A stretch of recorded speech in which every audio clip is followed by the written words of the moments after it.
The stagecoach rattled into Pinos Altos, New Mexico territory, on a blistering afternoon in July of 1878, carrying a woman whose hands trembled as she clutched the two halves of a gold engagement ring wrapped in a handkerchief stained with her own tears.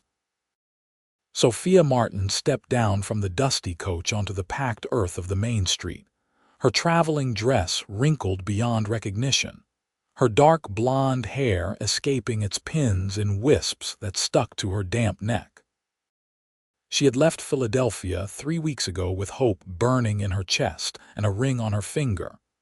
Now she had neither. The ring had broken somewhere in Kansas when she had caught it on a trunk latch while retrieving her belongings at a way station. The hope had shattered long before that, back in a cramped boarding house room in St. Louis, where she had discovered that Thomas, her intended, had written to 3 other women with the same promises he had made to her. The letter she had found folded in his carpetbag, forgotten there after he had traveled east to fetch her, had detailed his plan to choose whichever woman arrived with the most money. Sophia had arrived with almost nothing. She had confronted him in the boarding house parlor, her voice shaking with fury and humiliation. He had laughed at her, told her she was foolish to think a man would want her for anything but her dowry. When she told him she was leaving, he had shrugged and said there were 2 more women already on their way. She had kept traveling west because she had nowhere else to go. Her aunt in Philadelphia, the only family she had left after her parents died of fever the previous winter, had made it clear that Sophia was a burden. At 22 years old, unmarried and without prospects, she had been desperate enough to answer Thomas's advertisement. Now she stood in a town she had never heard of until the stage driver mentioned it at the last stop, with $7 to her name and broken pieces of gold that mocked her foolishness. The heat pressed down on her like a heavy blanket. Pinos Altos sat in the mountains, the driver had told her, established by gold miners 20 years prior. The main street consisted of rough wooden buildings, a saloon with swinging doors, a general store, a church with peeling white paint, and a livery stable from which the sound of hammering rang out steady and sure. Sophia picked up her single carpetbag and walked toward the general store, hoping to find information about boarding houses or perhaps work. She had been a seamstress in Philadelphia, skilled with a needle. Surely even a rough mining town needed someone who could mend clothes. The store was dim and cooler than the street outside. A woman with gray hair looked up from behind the counter, her weathered face breaking into a cautious smile. "Help you, miss. I am looking for work," Sophia said, setting down her bag and trying to sound more confident than she felt. "I can sew and I can keep accounts. I can read and write well." The woman studied her for a long moment. "You are one of those mail-order brides, are you not? We have been expecting someone for the Callahan Ranch." Sophia felt her stomach drop. "No, I was supposed to meet someone, but that arrangement fell through. I am not here for anyone in particular." "Where were you supposed to go?" "Silver City, originally," Sophia admitted, "but I got off here instead." The woman nodded slowly. "My name is Ruth Henderson. My husband and I run this store. There is not much work for women here beyond washing laundry or working at the saloon, and I do not think you want the latter." "No, madam," Sophia said quietly. "There is a rancher about 5 miles out of town, Isaiah Quinn. He has been looking for someone to help him with his house. It is falling apart since his mother passed 2 years ago. He cannot cook to save his life, and the place needs a woman's touch. He put an advertisement in the Santa Fe newspaper for a housekeeper, but no one has answered. He is a good man, honest and hardworking, not much for talking but decent." Sophia felt a flicker of something that might have been hope or might have been desperation. Would he pay wages? Room and board, certainly, and wages on top of that. He has done well with his cattle. Not wealthy, but comfortable. Ruth paused, then added, "He is young still, about 27 or so. Some of the women in town have tried to catch his eye, but he keeps to himself mostly. Lost his father when he was 16, raised his younger sisters on his own until they married and moved away. His mother stayed with him until she passed. He has been alone since then."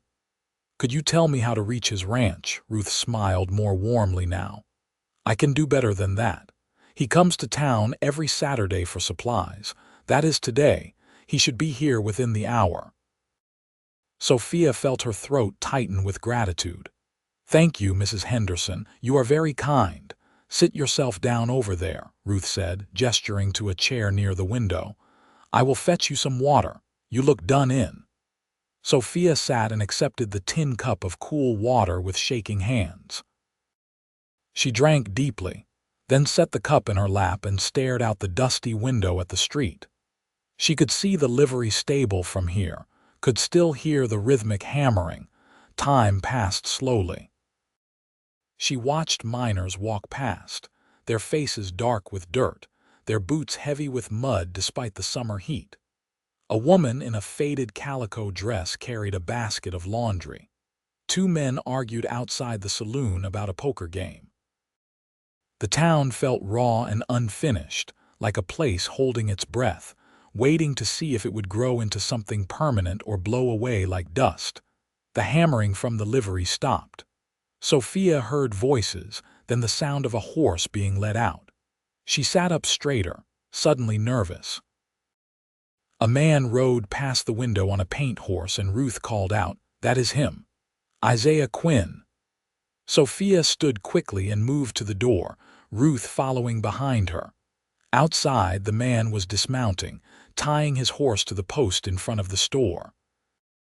He was tall and lean, with dark brown hair that needed cutting and a face that was sun-weathered and serious. He wore a blue cotton shirt with the sleeves rolled up, showing strong forearms, and brown trousers tucked into worn boots.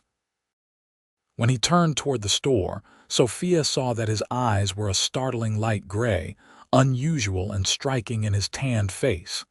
He paused when he saw them in the doorway, his expression cautious.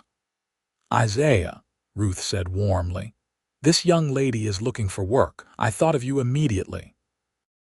His gaze moved to Sophia, assessing her without any readable emotion. "What kind of work?" Sophia found her voice. "Mrs. Henderson mentioned you need a housekeeper. I can cook and clean, mend clothes, manage household accounts. I am a hard worker, Mr. Quinn." He was quiet for a moment, still studying her. "Where are you from?" "Philadelphia, long way from home." "I have no home there anymore," Sophia said, lifting her chin slightly. "I came west to start over." "Alone?" She hesitated, then nodded. "Yes, sir, alone." Something shifted in his expression, softened perhaps. "The work is hard. The house is not fancy. It is just me and two hired hands who sleep in the bunkhouse. You would have your own room in the main house. I can pay $15 a month plus room and board." $15 was more than Sophia had dared hope for. "That is very generous." "It is fair for the work involved," he said. "The place is a mess.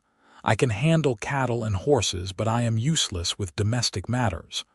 When would you want me to start? Today, if you are willing." "I have my wagon here for supplies. We can load up and head back once I finish my business." Sophia looked at Ruth, who gave her an encouraging nod.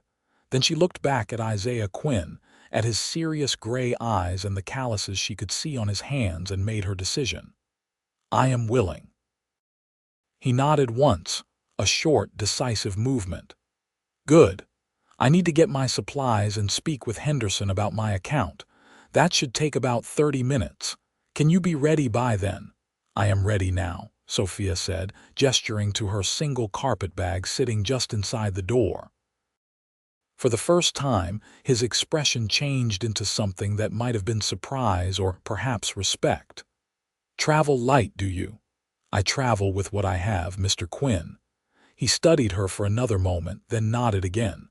"Call me Isaiah. We do not stand on formality out here." "Sophia," she offered in return. "Sophia Martin."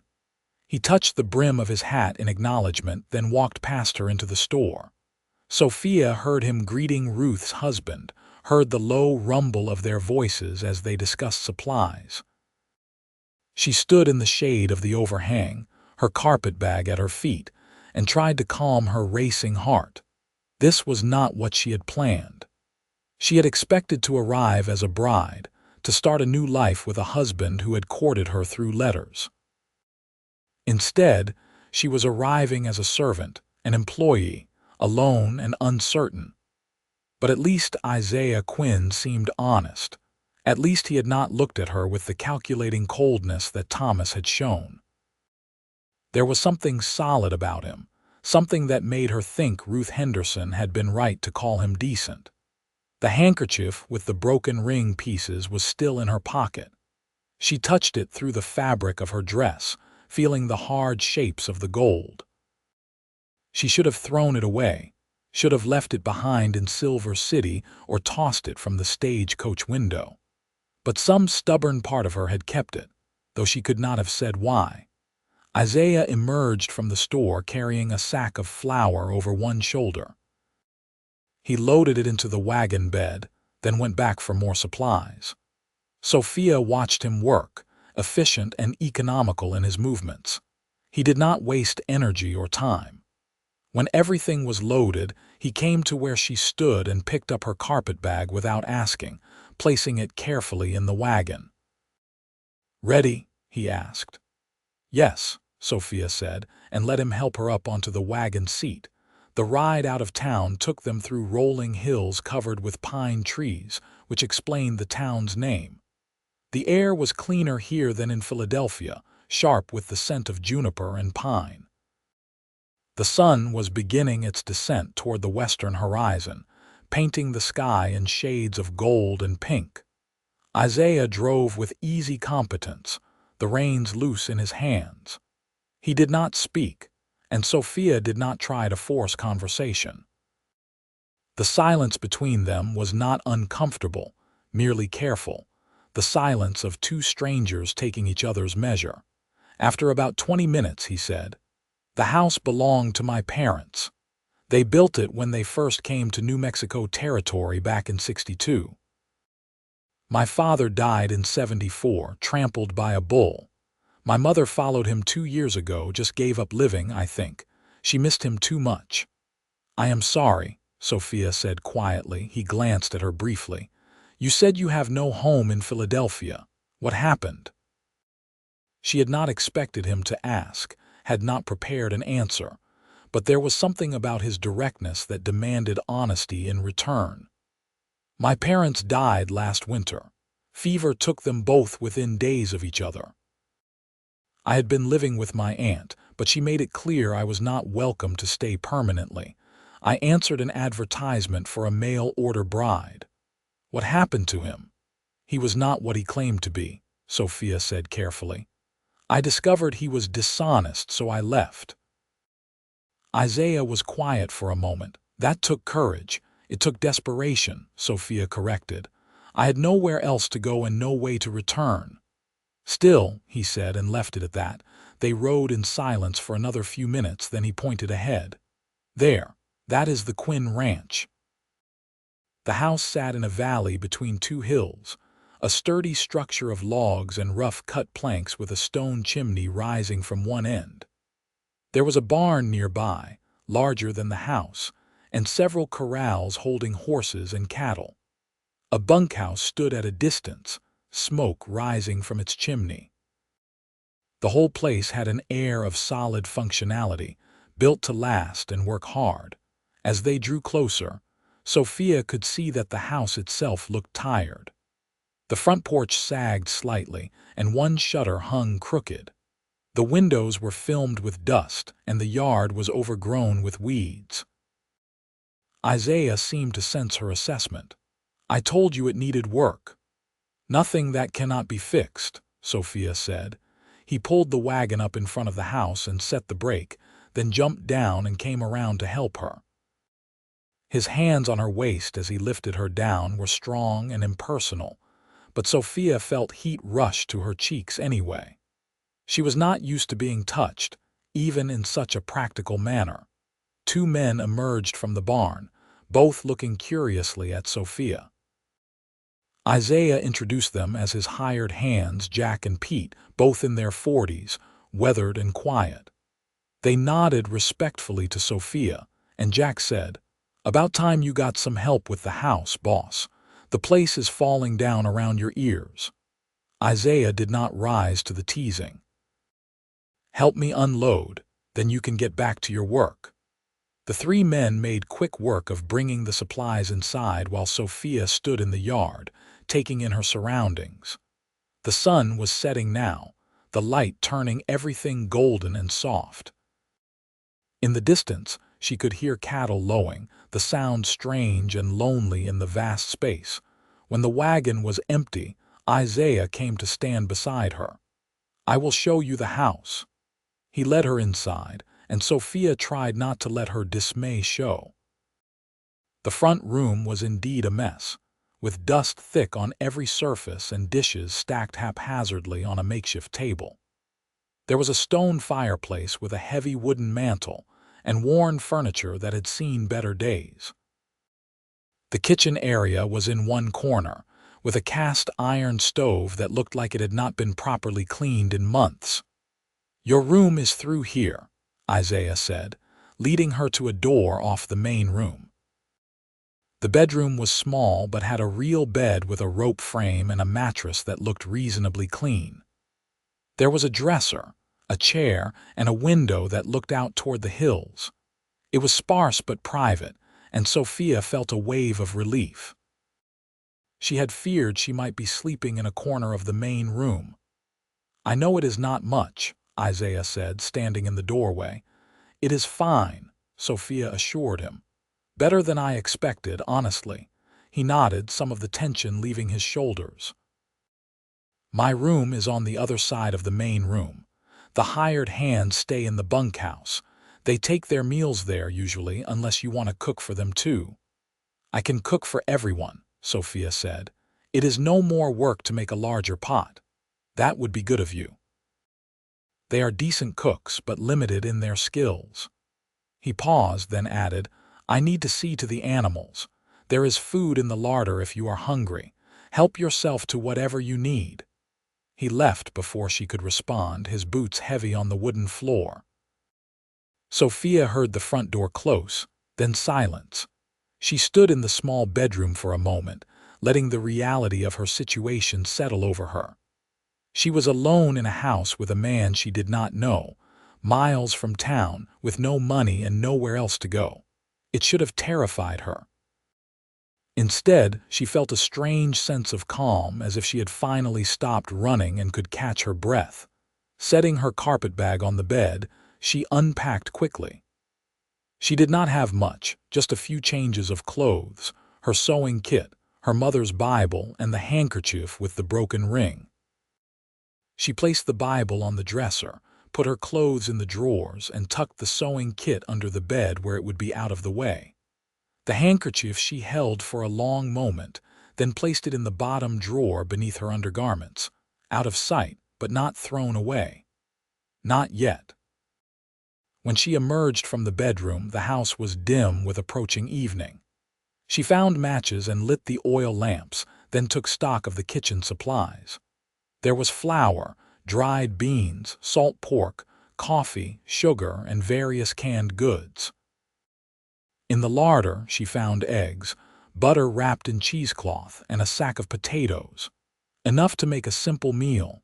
She started coffee first, then diced potatoes and fried them with salt pork.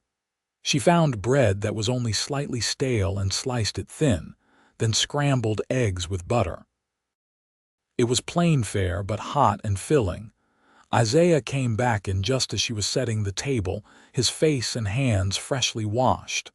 He stopped in the doorway, staring at the table with something like wonder. "You made supper." "I did. I hope you are hungry." He sat down slowly, as if not quite believing what he was seeing. Sophia served him a generous portion, then took a smaller helping for herself and sat across from him. He picked up his fork, took a bite, and closed his eyes. "This is the best meal I have had in 2 years," he said quietly. Sophia felt warmth spread through her chest, unexpected and sweet. "It is just eggs and potatoes. It is hot and properly cooked, and someone else made it," he said, opening his eyes to look at her. "You have no idea what that means." They ate in companionable silence. When they were finished, Isaiah helped her clear the table without being asked, then stood awkwardly as if unsure what to do next. "I usually turn in early," he said. "We start before dawn around here." "I will do the same," Sophia said. "What time would you like breakfast?" "5 is when I usually head out, but you do not need to get up that early. If I am to cook for you, I need to get up when you do," Sophia said firmly. "5 it is." He studied her for a moment, then nodded. "Thank you, Sophia, for coming here, for making supper. I know this is not what you expected when you left Philadelphia." "No," she agreed, "but perhaps it is what I needed." He smiled then, just a small curve of his mouth, but it transformed his face into something warmer, younger. "Perhaps it is what we both needed. Good night." "Good night, Isaiah." She washed the dishes in water heated on the stove, then wiped down the table and swept the floor. By the time she finished, the house was fully dark except for the glow of the oil lamps. She could hear Isaiah moving around in his room, the creak of floorboards and the rustle of fabric. In her own room, she changed into her nightgown and brushed out her hair, then sat on the edge of the bed with her mother's Bible in her lap. She opened it to a random page and found herself in Psalms. "The Lord is my shepherd, I shall not want." She read the familiar words, finding comfort in their rhythm. When she finally blew out her lamp and lay down, she expected to lie awake worrying about the future. Instead, she fell asleep almost immediately, lulled by the unfamiliar sounds of the countryside and the knowledge that, for now at least, she had a place to rest. She woke in darkness to the sound of Isaiah moving around in the main room. For a moment she was disoriented, unsure where she was. Then memory returned and she rose quickly, lighting her lamp and dressing in the dim light. When she emerged, Isaiah was pulling on his boots by the fireplace. He looked up in surprise. "You did not need to get up so early." "I said I would make breakfast," Sophia reminded him, moving past him to the kitchen. "Coffee first." She had the coffee brewing and bacon frying by the time he finished getting ready. She made biscuits from scratch, working the dough quickly and efficiently, and fried eggs to go with the bacon. When she set the plate in front of him, he looked at her with an expression she could not quite read. "How did you learn to cook like this?" "My mother taught me. She said a woman should know how to make a good meal from simple ingredients, because you never know when that is all you will have." She was a wise woman. "She was," Sophia agreed, feeling the familiar pang of loss. "I miss her every day." Isaiah ate steadily, then stood and carried his plate to the wash basin. "I will be working the south pasture today, checking fences. I should be back around noon for the midday meal. I will have something ready." He paused at the door, his hat in his hands. "Thank you, Sophia, truly." Then he was gone, the door closing softly behind him. Sophia stood in the quiet kitchen, listening to the sound of his boots on the porch steps, the distant whinny of horses, and then silence. She spent the morning cleaning. She started with the kitchen, scrubbing the stove until it shone, washing every dish and pot, wiping down the shelves. Then she moved to the main room, dusting and sweeping, beating the rugs outside until they were clean, washing the windows until light streamed through clear and bright. The house transformed around her. She found small treasures as she cleaned, evidence of the family that had lived here. A photograph on the mantel showing a stern-faced couple, Isaiah's parents, she assumed. A woman's shawl folded carefully in a trunk, smelling faintly of lavender. A set of good china wrapped in newspaper, waiting for special occasions that never came. By midday, she had soup simmering on the stove, made from salt pork and beans and the last of the potatoes. She made fresh bread, and the smell filled the house, warm and welcoming. Isaiah came in precisely at noon, followed by Jack and Pete. They stopped in the doorway, staring at the transformed room. "Well, I will be," Jack said, pulling off his hat. "It looks like a real house again." Isaiah said nothing, but his eyes moved over the clean windows, the swept floor, the table set with proper plates. When his gaze met Sophia's, she saw something in his expression that made her breath catch. "Sit down," she said, to cover her confusion. "The soup is ready." The three men ate with the single-minded focus of men who work hard physically, but Jack and Pete praised the food between bites. Isaiah remained quiet, but he had 2 helpings and a third slice of bread. When they finished, Pete said to Isaiah, "You better hold onto this one, boss. Best cook we have had in these parts since your mother passed." Isaiah's expression darkened slightly. "She is the housekeeper, Pete." "Show some respect." Pete looked abashed. "I meant no offense, miss, just speaking the truth." "No offense taken," Sophia assured him. The men left to return to their work, and Isaiah lingered for a moment. "I am sorry about Pete. He means well, but he lacks tact." "He was paying me a compliment," Sophia said. "There is nothing to apologize for." Isaiah nodded, but he still looked uncomfortable. "The house looks good.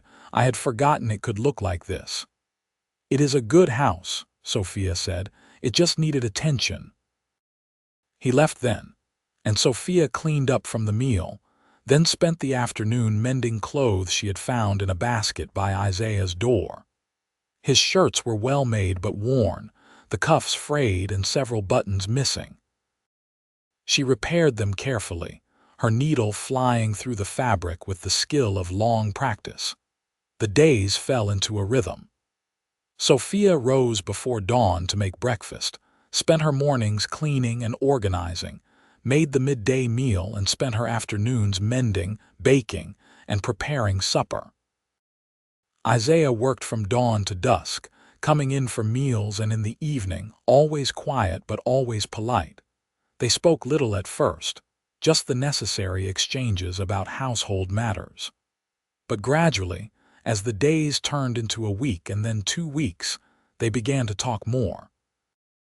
Isaiah told her about the ranch, about his plans to expand the herd, about the challenges of ranching in New Mexico territory. Sophia told him about Philadelphia, about her parents, about the books she had read and the places she dreamed of seeing. She learned that he was thoughtful and intelligent, that he read when he had time, mostly histories and agricultural journals. She learned that he had a dry sense of humor that emerged unexpectedly, making her laugh when she least expected it. She learned that he was lonely, though he would never have admitted it, that the house had been too quiet for too long. And she learned, gradually and against her better judgment, that she was beginning to care for him. It happened in small moments. The way he always thanked her for meals, the way he fixed the sagging porch without being asked, the way he brought her wildflowers once, awkwardly presenting them with a mumbled explanation about seeing them on his way back from the north pasture. The way he listened when she talked, really listened as if her words mattered. One evening in early August, about a month after her arrival, they were sitting on the porch after supper, watching the sun set. This had become their habit, a quiet half-hour of rest before bed.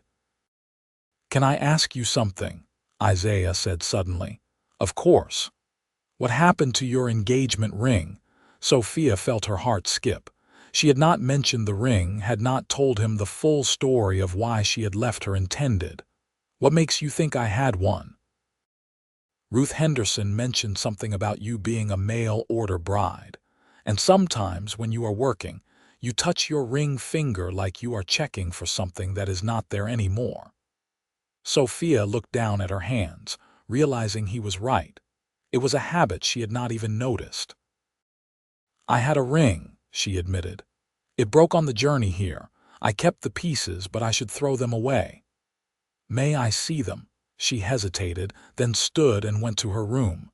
She retrieved the handkerchief from the bottom drawer and brought it back to the porch, handing it to Isaiah.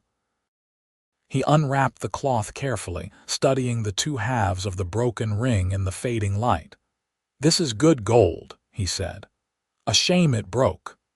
"It is a shame the engagement broke too," Sophia said, then immediately wished she could take the words back. She sounded bitter, and she did not want to be bitter anymore, but Isaiah just looked at her with understanding. "He was not worthy of you. You do not know that. I know you," he said quietly. "And I know any man who would let you go was a fool." Sophia felt tears prick her eyes, unexpected and unwelcome. "You are kind to say so. I am saying the truth." He looked back down at the broken ring, turning the pieces over in his calloused palm. "Would you let me do something with this?" "What do you mean?" "I know a silversmith in Silver City. He does work with gold too. I could take these pieces to him, have him melt them down and make something new, something that belongs to you, not to a broken promise." Sophia stared at him, surprised by the offer. "Why would you do that?" He met her eyes, and in the dying light his gray eyes looked almost silver. "Because you deserve to have something beautiful that is yours alone, not tied to someone who hurt you." She did not know what to say. The offer felt too generous, too personal. But the thought of transforming those broken pieces into something new, something untainted by Thomas's deception, called to something deep inside her. What would he make? "Whatever you want. A brooch, a locket, a new ring. Your choice." "A ring," Sophia said, the decision surprising her even as she made it. "But not an engagement ring. Just a ring that is mine." Isaiah nodded, closing his hand carefully around the broken pieces. "I am going to Silver City next week. I will take them then." "Thank you," Sophia said, her voice barely above a whisper. They sat in silence as the last light faded from the sky. Sophia felt something shifting between them, some invisible line being crossed. She told herself it meant nothing, that Isaiah was simply being kind, that she was his employee and nothing more. But her heart knew differently, knew that she was beginning to fall in love with this quiet, serious man who fixed broken things and brought her wildflowers. The next week passed in a haze of domestic routine. Sophia threw herself into her work, trying to ignore the growing feelings that threatened to overwhelm her. She deep cleaned the house, scrubbing every corner until it shone. She planted a small garden near the kitchen door, coaxing vegetables from the dry soil. She made preserves from wild berries that Jack showed her where to find. Isaiah was quieter than usual, and Sophia wondered if he regretted his offer. But on the morning he was to leave for Silver City, he stopped by the kitchen before dawn. "I should be back tomorrow evening," he said. "I am leaving Jack and Pete here. If you need anything, ask them." "I will be fine," Sophia assured him. He hesitated, then pulled the handkerchief with the broken ring from his pocket. "I am taking these to the silversmith today. Are you sure this is what you want?" "I am sure." He nodded, tucked the handkerchief back in his pocket, and left without another word. Sophia tried not to think about the ring while he was gone. She kept busy, made bread and pies, washed clothes, and scrubbed floors that were already clean. Jack and Pete treated her with careful respect, eating the meals she prepared and complimenting her cooking, but giving her space. That evening, alone in the quiet house, Sophia sat on the porch and watched the stars emerge. The night sky in New Mexico was different from Philadelphia, bigger somehow, with more stars than she had ever imagined existed. She felt small beneath that vast sky, but not frightened. Just aware of her place in the world, tiny but real. She thought about Isaiah, riding to Silver City with the broken pieces of her old life. She thought about what it meant that he cared enough to do this for her, to take time from his work to make this journey. She thought about his gray eyes and his quiet voice and the way her heart jumped when he smiled at her. She was falling in love with him. She had admitted it to herself now, could no longer pretend otherwise. But she had no idea if he felt the same, and she was terrified to hope. She had hoped before with Thomas, and that hope had been crushed. She could not survive that again. Isaiah returned late the following evening, riding in as the sun set in a blaze of red and gold. Sophia was setting supper on the table when she heard his horse. Her heart leapt, and she forced herself to remain calm, to not rush to the door like an anxious child. He came in dusty and tired, his face showing the weariness of 2 long days of riding. But when he saw her, his expression softened. "Supper smells good," he said. "Wash up and sit down," Sophia replied, proud of how steady her voice sounded. "You must be hungry." He did as she suggested, scrubbing the dust from his face and hands at the basin, then sitting at the table with a grateful sigh. She served him beef stew and fresh bread, and he ate with quiet appreciation. When he finished, he pushed his plate away and reached into his shirt pocket. The silversmith said it was fine gold, well made. He had enough to make this.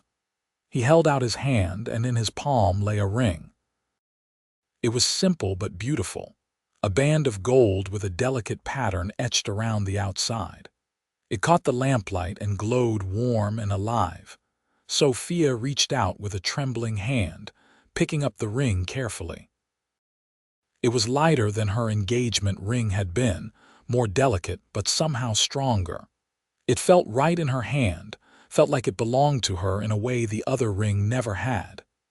"It is beautiful," she whispered. "The silversmith said the pattern is called a true lover's knot," Isaiah said, his voice rough. "I told him to use whatever design he thought fitting. He chose that one." Sophia looked up at him, her heart pounding. "Why?"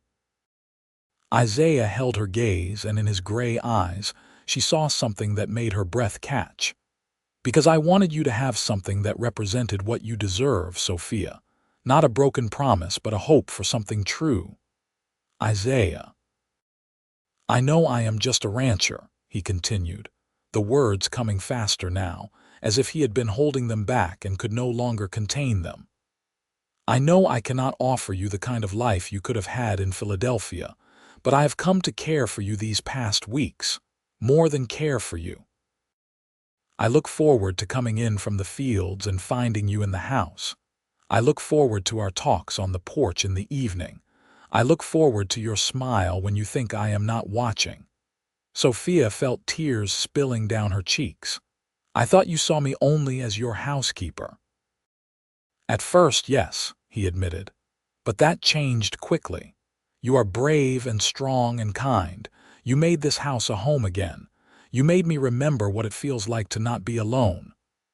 "I am falling in love with you," Sophia said, the words escaping before she could stop them. "I have been fighting it, but I cannot fight it anymore." Isaiah stood slowly, came around the table and knelt beside her chair. He took her hand gently, and she realized she was still holding the ring. "May I?" he asked softly. She nodded, unable to speak. He took the ring from her palm and slid it onto her right ring finger. It fit perfectly, as if it had been made for her. Which she realized it had been. "This is not an engagement ring," Isaiah said, still holding her hand. "Not yet, anyway. This is a promise ring. A promise that I will never deceive you, never betray your trust. A promise that if you will let me, I will court you properly and honestly. And if, after a time, you decide you could love a rough cowboy who is better with cattle than words, then perhaps we could talk about a different kind of ring." Sophia laughed through her tears, reaching out with her free hand to touch his face. "I already told you I am falling in love with you. I do not need time to know that." "You need time to be sure," Isaiah said firmly. You have been through too much, hurt too badly. I will not rush you into anything. We will do this right." She leaned forward and kissed him, a brief, soft touch of lips that sent warmth flooding through her body. When she pulled back, Isaiah was staring at her with wonder. "But I reserve the right to do that sometimes," she said, smiling. He laughed, a real laugh, deep and joyful. "I think I can accept those terms." He stood and pulled her up with him, wrapping his arms around her in an embrace that felt like coming home. Sophia rested her head against his chest, listening to the steady beat of his heart, and felt the last pieces of her broken past fall away. The courtship that followed was unlike anything Sophia had experienced. Isaiah courted her with the same steady dedication he brought to everything else in his life. He brought her flowers regularly now, not just once but every few days, picking them himself from the meadows around the ranch. He took her riding on his gentlest horse, showing her the land that he loved, the hidden valleys and clear streams that made the ranch beautiful. He read to her in the evenings from his books, his voice growing more confident as she encouraged him. And he talked to her, really talked, sharing his dreams and fears and hopes for the future. He wanted to expand the ranch to build a herd that would support not just him but a family. He wanted children someday, a house full of noise and laughter. He wanted a partner to share his life with, not just a wife but a true companion. Sophia shared her own dreams in return. She wanted security, a place to belong after years of feeling adrift. She wanted children too, wanted to be the kind of mother her own mother had been, loving and strong. And she wanted love, real love, the kind her parents had shared, the kind she had glimpsed in Isaiah's eyes. The summer stretched into fall, the heat giving way to cooler days and crisp nights. Sophia's garden flourished, providing vegetables for the table and enough to preserve for winter. She made the house even more comfortable, sewing curtains for the windows and a quilt for Isaiah's bed, working late into the night by lamplight. Jack and Pete had figured out what was happening between their boss and the housekeeper, and they approved wholeheartedly. Jack told Sophia one day while she was hanging laundry that he had never seen Isaiah so happy, that the younger man had been alone too long. In late September, Isaiah took Sophia to town for the first time since she had arrived. They rode in together in the wagon, sitting close on the bench seat, their shoulders touching with the movement of the vehicle. It felt natural now, these small intimacies, the casual touches that spoke of growing trust and affection. Ruth Henderson was delighted to see them, her knowing eyes taking in their proximity and the ring on Sophia's finger. "I knew it," she said triumphantly. "I told my husband you two would be a good match." Sophia laughed, feeling lighter than she had in years. "You were right." They spent the afternoon in town, Isaiah conducting business while Sophia shopped for supplies. She bought fabric to make new shirts for Isaiah, thread and buttons, and lace for a dress she planned to sew for herself. Isaiah insisted on buying her a new shawl, a beautiful thing of soft blue wool that matched her eyes. As they were preparing to leave, the stagecoach arrived, and Sophia watched a woman step down, looking lost and afraid. She recognized that expression, had worn it herself just months ago. "Wait here," she told Isaiah and walked over to the woman. "Are you all right, miss?" The woman looked at her with wide eyes. "I am looking for someone, but I think I made a mistake coming here." "What is your name?" "Elizabeth," the woman said. "Elizabeth Preston." "I answered an advertisement for a mail-order bride, but now I am not sure." Sophia took her hand. "Come with me. Let me introduce you to Ruth Henderson. She knows everyone in town and can help you." She led Elizabeth to the store, catching Isaiah's eye as she did. He nodded, understanding that she needed to help this woman just as Ruth had helped her. An hour later, After ensuring Elizabeth was settled and had a place to stay while she sorted out her situation, Sophia and Isaiah headed back to the ranch. The sun was setting, painting the sky in brilliant shades of orange and purple. "That was kind of you," Isaiah said, "helping her like that." "Someone helped me," Sophia replied. "It seems right to pass that kindness along." He reached over and took her hand, their fingers intertwining. "Have I told you today that I love you?" Sophia's heart soared. He had said it several times now, but it never failed to make her feel like she could fly. "You have, but I never tire of hearing it. I love you, Sophia Martin, and I think it is time we talked seriously about our future." Her breath caught. "What do you mean?" He pulled the wagon to a stop, right there on the road with the sunset blazing around them. He turned to face her, still holding her hand. "I mean that I have courted you for 3 months now, and every day I love you more. I know you, Sophia.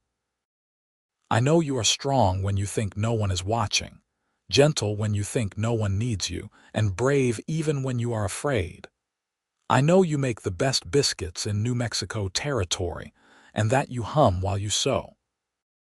I know you read your mother's Bible every night before sleep, and that you cry sometimes for the parents you lost. I know you, and I love everything I know." Sophia felt tears sliding down her cheeks again, but they were happy tears this time. "I want to marry you," Isaiah continued. "I want to make you my wife, not just my housekeeper. I want to build a life with you, raise children with you, grow old with you. And I know I should ask your family for permission, but since you have no family here, I am asking you directly. Will you marry me, Sophia?" She did not hesitate. "Yes. Yes. 1,000 times yes." He pulled her into his arms, kissing her with a passion that left them both breathless.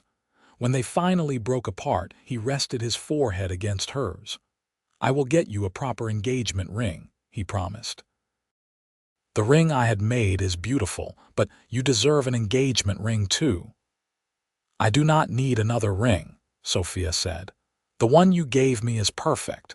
We can use it as an engagement ring if you want, or we can just keep it as it is. A ring that represents the promise we already made to each other." "Are you sure?" "I am sure. Though I would like a wedding band when the time comes." He smiled, that rare full smile that transformed his face. "I think that can be arranged." They married in November in the small white church in Pinos Altos, with Ruth and George Henderson serving as witnesses. Sophia wore a dress she had sewn herself from the fabric Isaiah had bought her, simple but elegant, in a soft cream color. She carried wildflowers that Isaiah had picked that morning, the last blooms before winter set in. Jack and Pete attended, along with Isaiah's 2 sisters who traveled from their ranches with their families. Sophia was nervous meeting them, but they welcomed her warmly, telling her how glad they were that Isaiah had found someone. The ceremony was brief, the words simple and heartfelt. When the minister pronounced them husband and wife, Isaiah kissed her gently, his hand cupping her face with such tenderness that Sophia felt her heart might burst. They held a small celebration at the ranch afterward, with food that Sophia and Ruth had prepared together and fiddle music provided by one of Pete's friends. They danced in the yard as the sun set, Isaiah holding Sophia close and whispering in her ear all the things he loved about her. As the guests left and night fell, Isaiah carried Sophia over the threshold of the house, now truly their house, their home. He set her down gently in the main room, and they stood there together, husband and wife, looking at each other in the soft lamplight. "I never thought I would be this happy," Sophia said softly. "Neither did I," Isaiah replied. "I had resigned myself to being alone." "You will never be alone again," Sophia promised. "I am yours now for all my life." He kissed her again, deeper this time, and led her to his room, now their room. They made love slowly and tenderly, learning each other's bodies with patience and care. Afterward, they lay tangled together in the darkness, talking in whispers about their hopes for the future. Winter came, bringing cold winds and snow that blanketed the ranch in white. Sophia and Isaiah settled into married life with the ease of people who had been meant for each other all along. They worked together, managing the household and the ranch, making decisions as partners. Sophia discovered she loved ranch life more than she had expected. She learned to help with the animals, feeding chickens and collecting eggs, helping deliver calves when needed. She learned the rhythms of the land, the way the seasons turned and the weather changed. She learned to ride well enough to accompany Isaiah on his rounds sometimes, the two of them riding side by side across the hills. And she learned what it meant to be truly loved, not for what she could provide, but for who she was. Isaiah cherished her, respected her, valued her opinions. He made her laugh and held her when she cried for her lost parents. He protected her fiercely but never made her feel weak. He was her partner in every sense of the word. In the spring, Sophia realized she was pregnant. She told Isaiah one evening after supper, simply and directly, "I am going to have a baby." He stared at her for a long moment, his face cycling through surprise, joy, and something that might have been fear. Then he crossed the room in 3 long strides and pulled her into his arms. "Are you sure?" "I am sure. Ruth confirmed it for me when I went to town last week." "Why did you not tell me sooner?" "I wanted to be certain, and I wanted to tell you in private when it was just us." He pulled back to look at her face, his hands framing her cheeks. "I am going to be a father." "You are going to be a wonderful father," Sophia corrected. He kissed her forehead, her cheeks, her lips. "We need to prepare. We need a cradle and we should move into the bigger bedroom. And you need to stop doing heavy work. No more lifting water buckets or carrying wood." Sophia laughed at his sudden protectiveness. "I am pregnant, not made of glass. I can still work." "But you should not have to," Isaiah insisted. "I will hire someone from town to help with the heavy cleaning." "Isaiah, please, Sophia, let me take care of you. Let me give you this." She saw the earnestness in his eyes and relented. "All right, but I am not going to spend the next 6 months sitting idle." "I would never expect you to," he said, smiling. "I know you too well for that." The pregnancy progressed smoothly. Sophia felt well, just tired in the early months and then increasingly uncomfortable as her belly grew. Isaiah fussed over her constantly, making sure she rested, bringing her extra pillows, rubbing her aching back at night. He also threw himself into preparing for the baby. He built a beautiful cradle from oak, carving a delicate pattern into the headboard. He painted the spare bedroom that would become the nursery, a soft yellow that caught the morning light. He bought blankets and gowns and diapers, determined that their child would have everything needed. Sophia sewed tiny clothes, her hands creating impossibly small shirts and dresses. She made blankets and quilts, each stitch a prayer for the child growing inside her. She knitted booties and caps, imagining tiny feet and a soft head. In late October, as the leaves turned gold and red, Sophia went into labor. Ruth came to help, along with a midwife from Silver City who Isaiah had insisted on hiring. The labor was long and difficult, lasting through the night and into the next day. Isaiah stayed as close as the women would let him, pacing outside the bedroom door, his face pale with worry. Sophia could hear him out there, could feel his presence like an anchor keeping her grounded as the contractions rolled through her. Finally, as the sun reached its peak in the sky, their baby was born. A son, healthy and strong, with a full head of dark hair and gray eyes like his father. Ruth brought the baby to Isaiah, placing the tiny bundle in his arms. "You have a beautiful son," she said. Isaiah looked down at the baby with an expression of such wonder that Sophia, exhausted but watching from the bed, felt tears slide down her cheeks. He carried the baby to her, sitting carefully on the edge of the bed. "He is perfect," Isaiah whispered. "Sophia, he is perfect." "What should we name him?" Sophia asked, touching her son's tiny hand. "I was thinking about my father," Isaiah said. "His name was Robert." "What about your father, James?" Sophia said. "My father was James." "Robert James Quinn," Isaiah said, trying it out. "Does that sound right to you?" "It sounds perfect." They sat together, the three of them, as Ruth and the midwife cleaned up quietly in the background. Their son, their beautiful son, slept peacefully between them, unaware of how much he was already loved. The months that followed were exhausting and wonderful. Sophia had never known she could be so tired and so happy at the same time. Robert was a good baby, but he still needed feeding every few hours, needed changing and holding and soothing.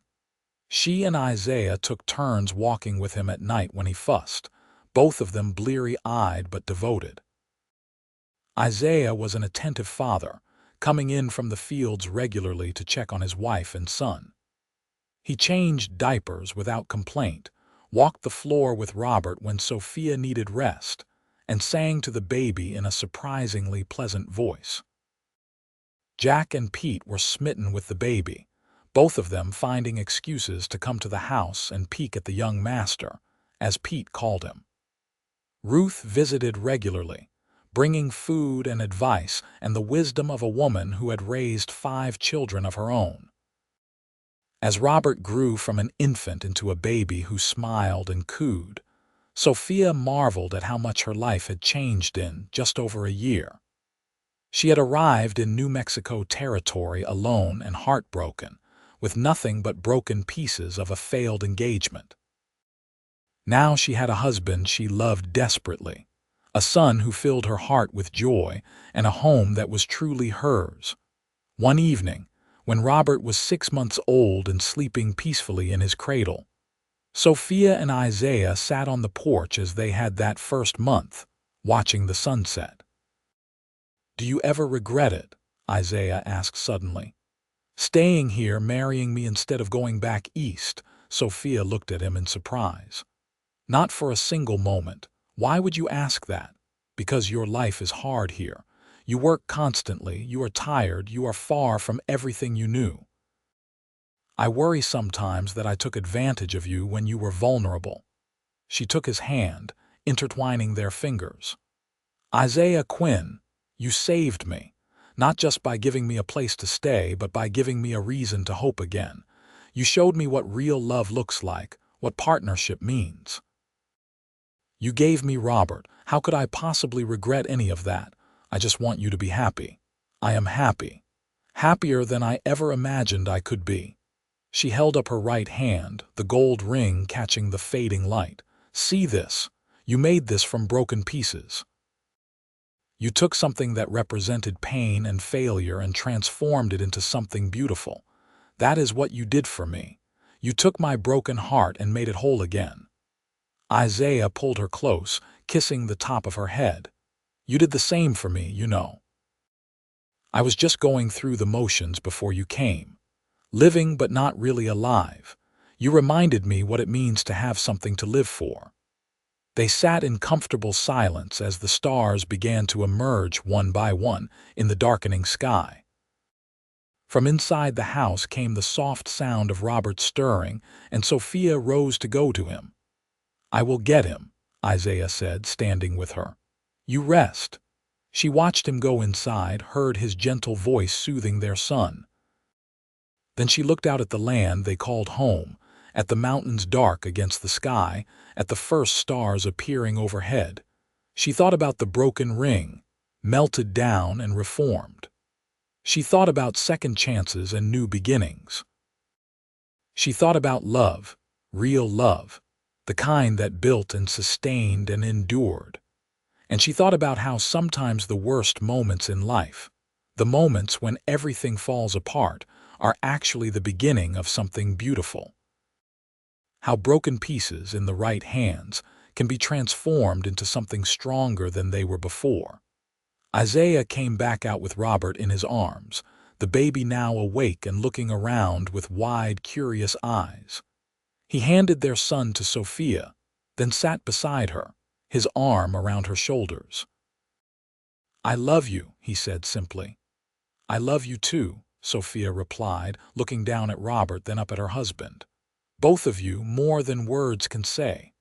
They sat together as the night deepened around them, a family, complete and whole and happy. The house behind them glowed with warm lamplight, a beacon in the darkness, a promise of home. Life continued its steady rhythm through the seasons. Robert grew into a bright, energetic toddler who followed his father everywhere, his small boots trampling through mud and dust as he tried to help with chores. Sophia watched them together, her heart full to bursting at the sight of Isaiah's patience as he taught their son about the ranch, about animals and responsibility and hard work.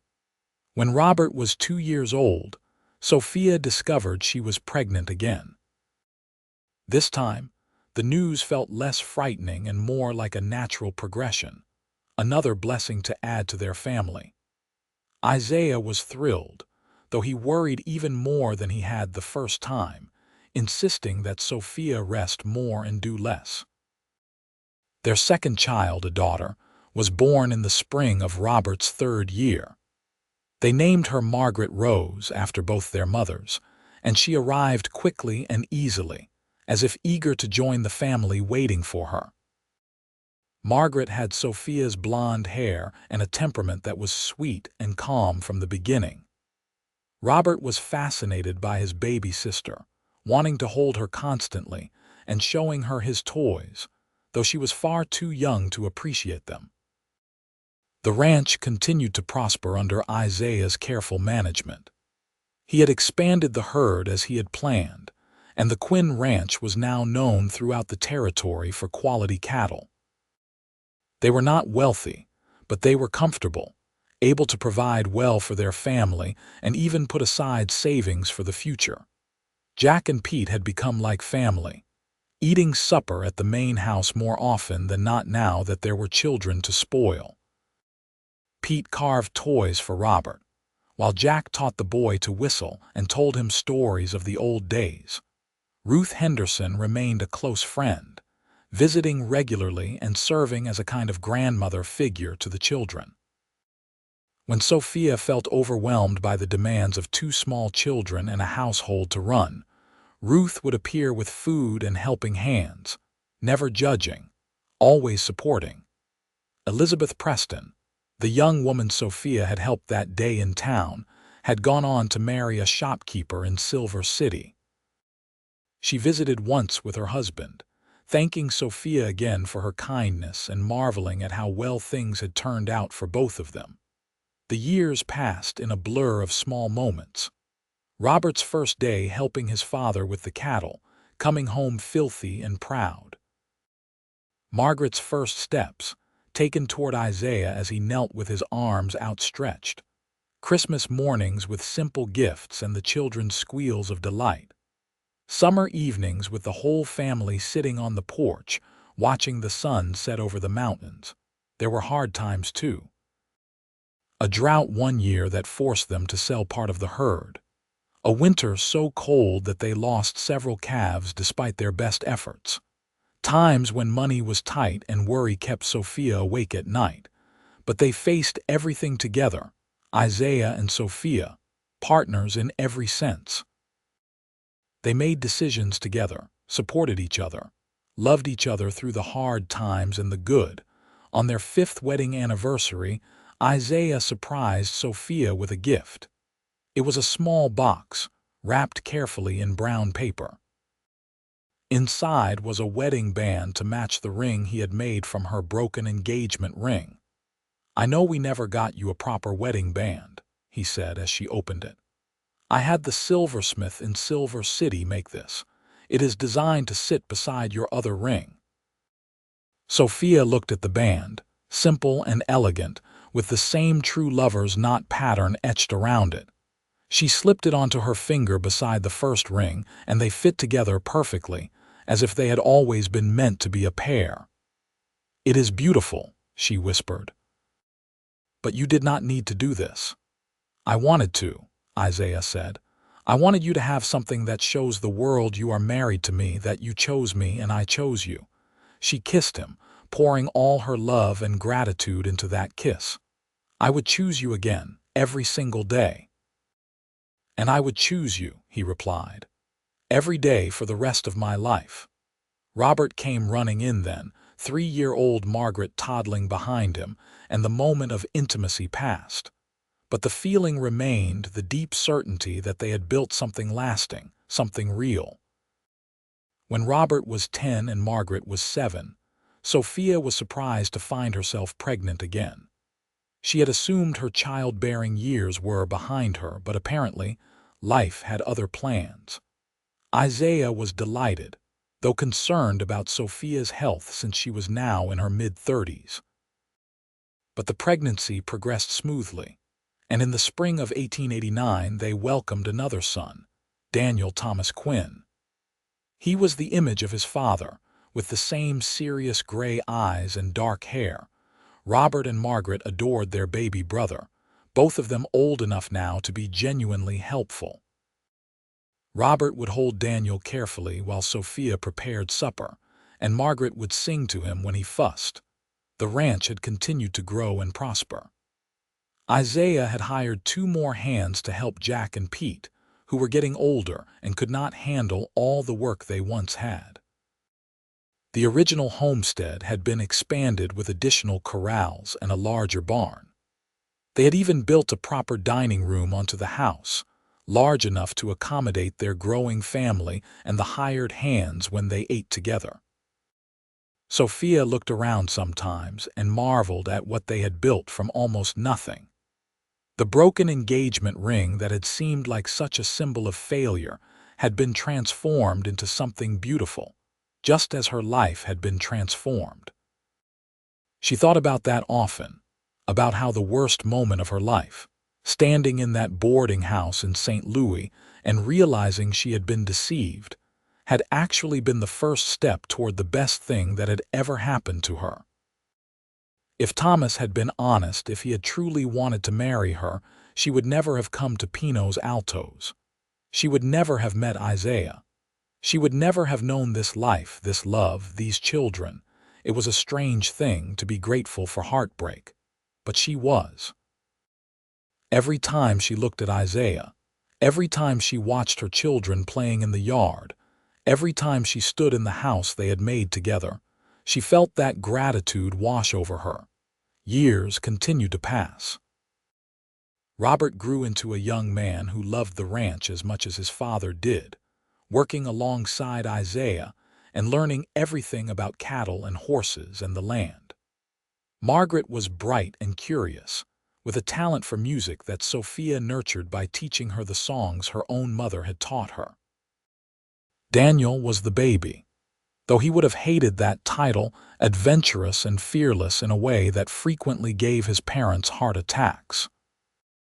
Jack passed away peacefully in his sleep when Robert was 16, and they buried him on a hill overlooking the ranch, in a spot he had once said was the prettiest view in the territory. Pete followed 2 years later, and they laid him beside his old friend. New hands came to replace them, young men looking for work and a place to belong. The Quinn Ranch had a reputation now as a good place to work, where the boss was fair and the pay was honest. Isaiah's sisters visited regularly with their own families, and the house would fill with cousins and noise and laughter. Sophia loved those times, loved seeing the family she had married into, and feeling so completely a part of it. Ruth Henderson remained a constant presence in their lives until she passed away at the age of 75, her husband following her just months later. Sophia grieved for the woman who had helped her that first day, who had seen the possibility of love between a broken mail-order bride and a lonely rancher. Through it all, through the years and the changes, Isaiah and Sophia's love remained constant. They still sat on the porch in the evenings when weather permitted, still talked about their days and their dreams. They still reached for each other in the night, still found comfort in each other's presence. The rings on Sophia's finger had worn smooth with time, the pattern slightly faded but still visible. She never took them off, not even to do dishes or gardening. They were a part of her now, a symbol of the life she had chosen and the love she had found. When Robert was 22, he announced that he wanted to marry a girl from Silver City, a sweet-faced young woman named Anna who reminded Sophia of herself at that age. The wedding was held at the ranch, with half the territory in attendance. Sophia watched her son marry, watched him look at Anna with the same devotion she saw in Isaiah's eyes when he looked at her, and felt a circle completing. Her son had found love, real love, and would build his own life with his own family. Robert and Anna built a house on the far end of the ranch property, and the Quinn holdings expanded to accommodate the new generation. Robert worked alongside his father, and Sophia could see Isaiah's pride every time he looked at their son. Margaret, at 19, showed no interest in marriage yet. She had dreams of seeing more of the world, of maybe even going back east to study music. Isaiah and Sophia supported her dreams, even as they worried about her leaving. Daniel, at 12, was all boy, constantly in motion, constantly exploring. He wanted to be a lawman someday or maybe a soldier. His dreams changed weekly, but his energy never flagged. Sophia, now in her mid-40s, found herself stepping back from some of the household work. Anna had taken over much of the cooking and cleaning, and while Sophia had been hesitant at first to relinquish control, she found she enjoyed having time to pursue other interests. She had started writing, filling journals with stories and observations, memories of her journey west and the life she had built. She thought perhaps someday her grandchildren might want to read them, might want to know how their family had begun. She also spent more time with Isaiah, and they were able to take rides together like they had when they were courting. They would pack a lunch and spend a whole afternoon away from the ranch, just the two of them, rediscovering each other without the constant demands of work and children.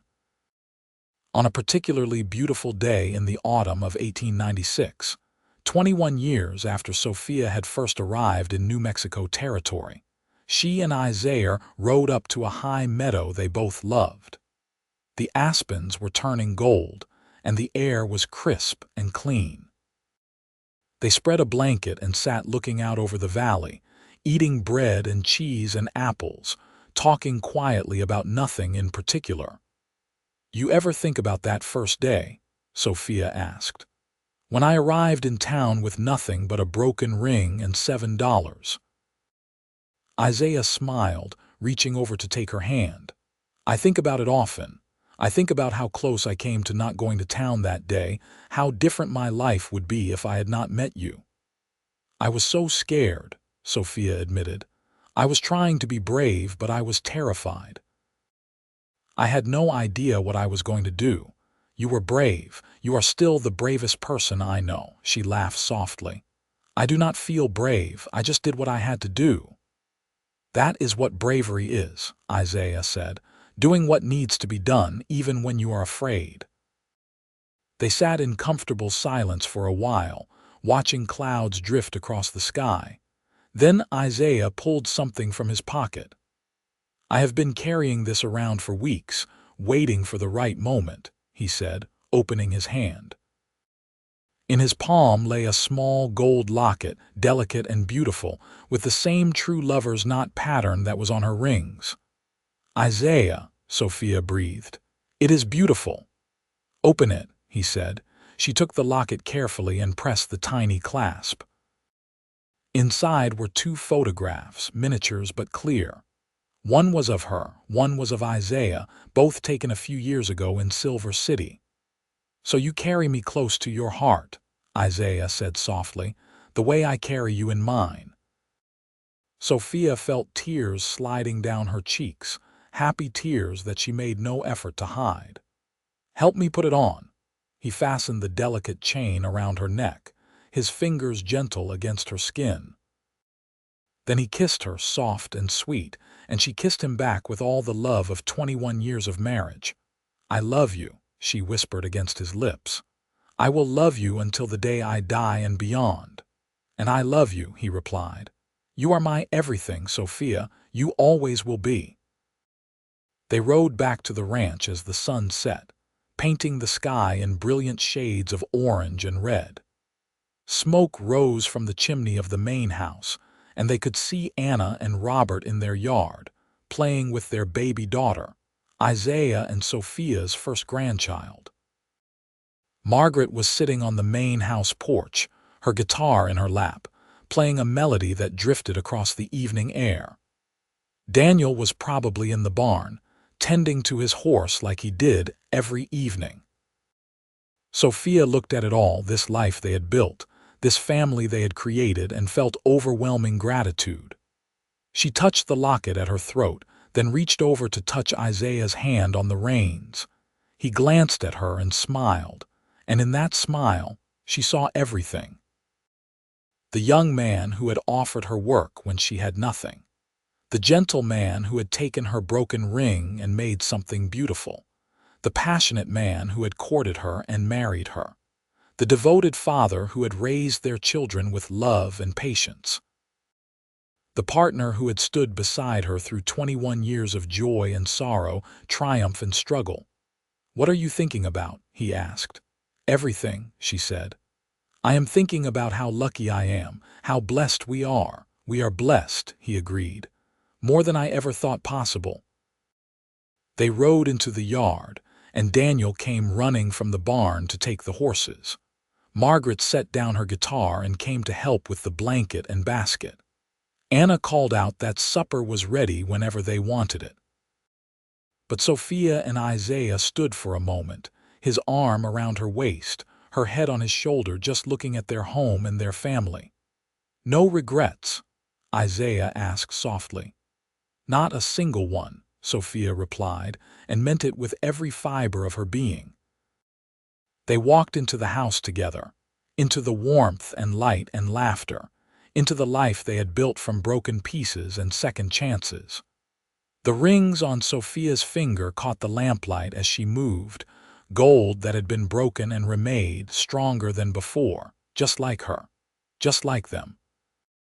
The story of the mail-order bride who arrived with a broken engagement ring, and the cowboy who melted it into something new, was a story that would be told and retold in the Quinn family for generations to come.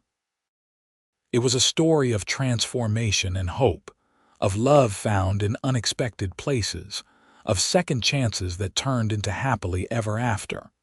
And it was all true. Every beautiful, improbable, wonderful word of it.